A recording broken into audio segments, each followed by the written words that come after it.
ಪ್ರವಾಸಿ ತಾಣಗಳಲ್ಲಿ ಅದನ್ನು ಯಡಿಯೂರಪ್ಪ ಅವರು ರಿಲೀಸ್ ಮಾಡಿದ್ರು. ಆ ಬುಕ್ಕಲ್ಲಿ ಮೈಸೂರು ಮತ್ತು ಚಾಮರಾಜನಗರದ ಎಲ್ಲ ಪ್ರವಾಸಿ ತಾಣಗಳ ಬಗ್ಗೆ ಇದೆ. ಸಮುದಾಯ ನಾಯಕರು ಅಂತೇಳಿ ಮೈಸೂರು ಚಾಮರಾಜನಗರ ಭಾಗದಿಂದ ಬಂದಂಥ 10 ಸಮುದಾಯಗಳ ನಾಯಕರ ಬಗ್ಗೆ ಕೃತಿಯನ್ನು ಮಾಡಿ ಅದನ್ನು ಕುಮಾರಸ್ವಾಮಿ ಅವರು ರಿಲೀಸ್ ಮಾಡಿದ್ರು. ಹೀಗೆ 25 ಕೃತಿಗಳು ಬೇರೆ ಬೇರೆ 90 ಕೃತಿಗಳಲ್ಲಿ ನನ್ನ ಲೇಖನಗಳಿದೆ. ಮೈಸೂರು ಮತ್ತು ಚಾಮರಾಜನಗರ ಎರಡೂ ಕೂಡ ಬಗ್ಗೆ ಈಗ ರಾಜ್ಕುಮಾರ್ ಬಗ್ಗೆ, ಪುನೀತ್ ಅವ್ರ ಬಗ್ಗೆ ಪ್ರಸ್ತಾಪ ಸಾಕಷ್ಟು ಜನ ಮಾಡಿದ್ದಾರೆ. ಮಾದೇಶ್ವರ ಇರ್ಬೋದು, ಮಕ್ಕಸ್ವಾಮಿ ಅವರು ಇರ್ಬೋದು, ರಾಜಪ್ಪ ಅಜ್ಜಿ ಅವರು ಇರ್ಬೋದು, ಎಲ್ಲರೂ ಕೂಡ ಈ ಭಾಗದಿಂದ ಬಂದು ಸಾಕಷ್ಟು ಒಳ್ಳೆಯ ಕೆಲಸ ಮಾಡಿದ್ದಾರೆ.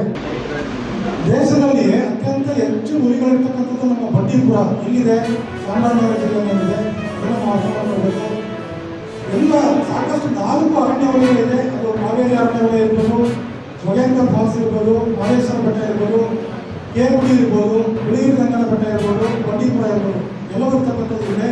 ಮತ್ತು ಪ್ರಾಜೆಕ್ಟ್ ಟೈಗರ್ ಮತ್ತು ಪ್ರಾಜೆಕ್ಟ್ ಎಲಿಫೆಂಟ್ ಎರಡೂ ಇರ್ತಕ್ಕಂಥದ್ದು ನಮ್ಮ ಚಾಮರಾಜನಗರ ಜಿಲ್ಲೆಯಲ್ಲಿ. ಬಂಡೀಪುರ ನಮ್ಮ ತಾಯಿ ಬೇರು, ನಮ್ಮ ಸಂಸ್ಕೃತಿ ಅಂತ ಒಂದು ಮಹತ್ವದ ಜನಪದವನ್ನು ಇವತ್ತು ಈಗಾಗಲೇ ಆರಂಭದಲ್ಲಿ ಹೇಳಿದ ಹಾಗೆ ಈ LPG ಏನಿದೆ ಅಂದ್ರೆ ಪಾಶ್ಚಿಮಾತ್ಯ ಈ ಕಲೆಗಳು ನಮ್ಮನ್ನ ಎಲ್ಲೋ ಒಂದು ಕಡೆ ಅದನ್ನ ನುಂಗಿ ನೀರು ಕುಡಿದಿದೆ. ಎಲ್ಲ ಪಾಶ್ಚಿಮಾತ್ಯ ಕಲೆಗಳಿಗೆ ನಾವೆಲ್ಲರೂ ಕೂಡ ಮಾರುತ್ತಾ ಇದ್ದೇವೆ, ಆದರೆ ಮೂಲ ಜನಪದವನ್ನು ನಾವು ಮರಿತಾ ಇದ್ದೇವೆ.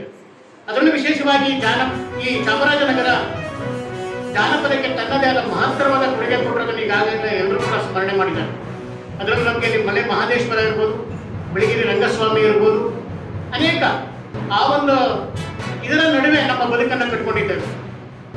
ಸಾಂಸ್ಕೃತಿಕವಾಗಿ, ಸಾಹಿತ್ಯಿಕವಾಗಿ ಮತ್ತು ಜನಪದ ಕಲೆಯಲ್ಲಿ ತನ್ನದೇ ಆದ ಅಸ್ತಿತ್ವವನ್ನು ಉಳಿಸಿಕೊಂಡಿರುವಂಥದ್ದು ಈ ಚಾಮರಾಜನಗರ. ಅದರಲ್ಲಿ ಇವತ್ತು ಈ ಕಾರ್ಯಕ್ರಮ ಇವತ್ತು ಈ ಕಾಲೇಜಿನಲ್ಲಿ ನಡೀತಾ ಇದೆ. ಬೆಳಗ್ಗೆಯಲ್ಲೂ ಕೂಡ ನಾವು ಶಿಕ್ಷಕರು ಬಂದಾಗಲೂ ಕೂಡ ಇಲ್ಲಿ ಗಮನಿಸ್ತಾ ಇದ್ದೇವೆ. ಎಲ್ಲರೂ ಕೂಡ ತಮ್ಮ ಸಾಂಪ್ರದಾಯಿಕ ಉಡುಗೆಗಳನ್ನು ತೊಟ್ಕೊಂಡು ಒಂದು ರೀತಿ ನವ ವಧುವಿನ ರೀತಿಯಲ್ಲೇ ಎಲ್ಲರೂ ಕೂಡ ಓಡಾಡ್ತಾ ಇದ್ದಾರೆ. ಇದು ನಾವು ಸರ್ಕಾರಿ ಕಾಲೇಜುಗಳಲ್ಲಿ ಮಾತ್ರ ಕಾಣಲಿಕ್ಕೆ ಸಾಧ್ಯ.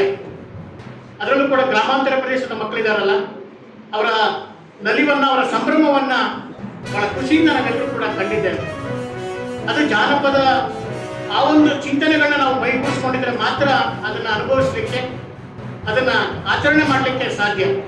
ಅಂತ ಒಂದು ಕಾರ್ಯಕ್ರಮವನ್ನು ಇವತ್ತಿಲ್ಲಿ ಮಹೇಶ್ ಚಿಕ್ಕಲ್ ಅವರು ಇಲ್ಲಿ ಆಯೋಜನೆ ಮಾಡಿ ಎಲ್ಲರಲ್ಲೂ ಕೂಡ ಸಂಭ್ರಮವನ್ನು, ಆ ಸಿರಿವಂತಿಕೆಯನ್ನು, ಆ ಸಾಹಿತ್ಯದ, ಜಾನಪದ ಕಲೆಯ ಚಿಂತನೆಗಳನ್ನು ಮತ್ತಷ್ಟು ಪುನಶ್ಚೇತನಗೊಳಿಸುವ ಕೆಲಸವನ್ನು ಮಾಡಿದ್ದಾರೆ. ಈಗಾಗಲೇ ಹೇಳಿದ ಹಾಗೆ ಇಡೀ ನಾಡಿನಾದ್ಯಂತ ಜನಪದ ಕಲೆಗಳನ್ನು, ಜನಪದ ವಿಚಾರಗಳನ್ನು, ನಮ್ಮ ಜನಪದರ ಆ ಚಿಂತನೆಗಳನ್ನು ಇವತ್ತು ಬೇರೂರಿಸುವ ಕಾಲಘಟ್ಟ ಬಹಳ ಮಹತ್ವದ್ದಾಗಿದೆ.